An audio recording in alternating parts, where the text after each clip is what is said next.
তো hello guys, কেমন আছো সবাই? আশা করি সবাই অনেকটাই ভালো আছো। তো এটা হচ্ছে আমার ভ্লগ চ্যানেলের প্রথম ভিডিও।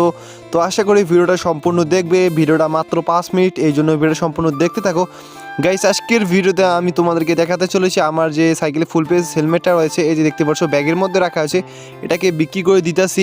এবং সব থেকে যেটা মেন পার্ট আজকের ভিডিও, সেটা হচ্ছে স্পিড মিটার গিভওয়ে। ফাইনালি আজকে স্পিড মিটার গিভওয়ে হতে চলেছে। তো কিভাবে গিভওয়েতে অংশগ্রহণ করবে আজকে বলতে চলেছি, এবং কারা কারা স্পিড মিটার পাবে সেটা বলতে চলেছি। এই জন্য অবশ্যই ভিডিওটা শেষ পর্যন্ত দেখতে থাকো, কারণ অনেক দিন থেকে আমি এটা করতে চাইতেছি বাট সময় পাই না, এই জন্য ফাইনালি আজকে কিন্তু করতে চলেছি, মানে স্পিড মিটার গিভওয়ে করতে চলেছি। তাই বাড়ি থেকে আলম বাসাকে নিয়ে আমি এখন লালমিয়ার শহরের দিকে যাচ্ছি। হেলমেটটিকে পিঠের মধ্যে ব্যাগের মধ্যে রেখেছি। আর আজকে এত পরিমাণ কুয়াশা পড়েছে সেটা বলার বাইরে গাইস, প্রচুর পরিমাণ ঠান্ডা লাগতেছে। অলরেডি গোসল করে আসছি, যার ফলে আরও বেশি ঠান্ডা লেগেছে। গ্রামে সব সময় বেশি ঠান্ডা থাকে, গরমের সময়ও তোমরা গ্রামের মধ্যে একটু ভালো ঠান্ডা দেখতে পারবে, মানে গরম কম থাকে। এবং যেহেতু বর্তমান শীতকাল চলতেছে, যার ফলে আরও বেশি ঠান্ডা লাগে, বিশেষ করে বাইক রাইড করার সময়। বর্তমান সাইকেল চালাচ্ছি, সাইকেল চালানোর সময় ততটা বেশি ঠান্ডা অনুভব হয় না, কিন্তু বাইক চালানো একদমই যায় না শীতকালে। তোমরা তো অবশ্যই জানো যারা বাইক রাইড করে থাকো। তো যাই হোক গাইস, আমার সাইকেলের যে ফুল পেজ হেলমেটটা রয়েছে, এটা কেন বিক্রি করে দিতেছি তোমরা এখন অনেকে প্রশ্ন করতে পারো। তো এটা এখন বলতাছি। তো এই হেলমেটটা কিনেছিলাম যে যখন আমি ইউটিউবে শুরু করি, তো ওই সময় আমি ভেবেছিলাম যে একটা এরকম হেলমেট থাকলে মোবাইল রেখে আমি ভিডিও করতে পারবো। কিন্তু তারপর আমি প্রায় 1 মাস পর ওই হেলমেটটা যখন কিনি না, কিন্তু হেলমেট কেনার পর দেখি মোবাইলে আমার আল্ট্রা ওয়াইড না থাকার কারণে কোনো কাজে দেয়নি। তো এরপর গোপ্রো ক্যামেরা যখন কিনলাম তখনই আমার কাজে দিয়েছে।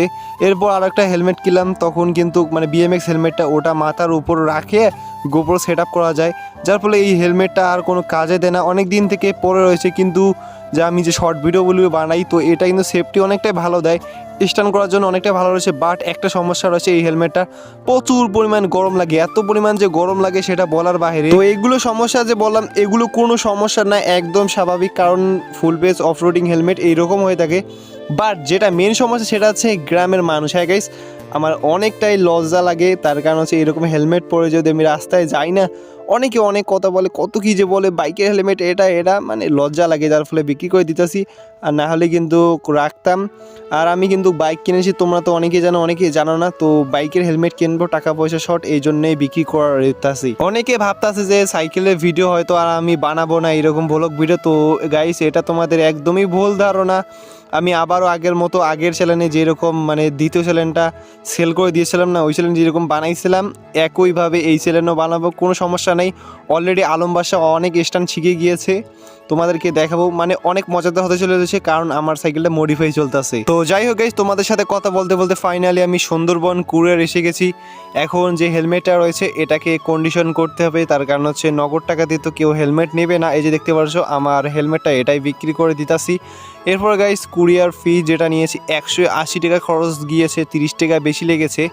দেন গাইস, আমি কন্ডিশনটা করে এখানে যে রিসিপ্টটা রয়েছে এটাকে নিয়ে নেই, দেখতে পারছো। আর এই হেলমেটটা রিসিভ করতে অনেক সময় লেগেছিল, যার কাছে বিক্রি করেছিলাম না সে প্রায় অনেক দিন লেট করেছে। তো হেলমেট বুকিং দেওয়ার পর এখন আমি বাড়ির দিকে যাচ্ছি। আর বাড়ির দিকে যতক্ষণে যাচ্ছি ততক্ষণে তোমাদের যে স্পিড মিটারটা দেওয়ার কথা আছে এটা কিভাবে তোমরা পাবে এখন বলতাছি। তো আগে বলে রাখি গাইস, এই ভিডিওতে কিন্তু আমি নাম ঘোষণা করতে চলেছি কিনা সেটা তোমাদেরকে বলি এখন। তো আমি তোমাদেরকে যেটা বলেছিলাম সেটা আছে, আমি একটা বড় ভিডিও ছাড়বো নতুন চ্যানেলে, মানে এই চ্যানেলে বড় ভিডিও তো এসে গেছে আজকে। তো এই ভিডিওতে তোমরা একটা করে কমেন্ট করবে, যারা হয়তো বেশি কমেন্ট করবে তাদের কমেন্টগুলো অটোমেটিক ডিলিট হয়ে যাবে। তো এটা কোনো আমার দোষ নেই, সবাই একটা করে কমেন্ট করো, ভালো কমেন্ট, এবং অবশ্যই ডিটেলস জানিয়ে দেবো। আমি কিন্তু তাদের সাথে যোগাযোগ করব যখনই কমেন্ট করা শেষ হবে এবং মোটামুটি ভালো ভিউ আসবে। আমি 2-3 দিনের মধ্যে কমেন্ট স্পিকার উইনার করব, আর এটা সরাসরি দেখাবো, আমি কোনো বাটপারি করব না। তো আমি তোমাদেরকে দেখাবো কে কে বিজয় হয়েছে। তো এই জন্যই কিছু করার দরকার নেই, ভিডিওতে লাইক করে কমেন্ট করো এই জন্যে। আর যারা ভিডিও সম্পূর্ণ দেখেছো তারাই মূলত এই অংশটুকু বুঝতে পারবে। আমি তোমাদেরকে আবারও বলতেছি কিভাবে তোমরা স্পিড মিটার গিভওয়ে পারবে। তো প্রথমে আমার এই যে ভিডিওটা আমি ছেড়েছি এই ভিডিওতে একটা করে কমেন্ট করো, সুন্দর একটা কমেন্ট করো এবং ভিডিওতে লাইক করলে করিও, না করলে নেই, করলে ভালো হয় কি এটাই করে রাখো। বাস আপাতত এতটুকুই, যে পরে যে ভিডিওটা ছাড়বো সেই ভিডিওতে তোমরা জানতে পারবে কে কে বিজয় হয়েছে, নাম ঘোষণা করতে চলেছি।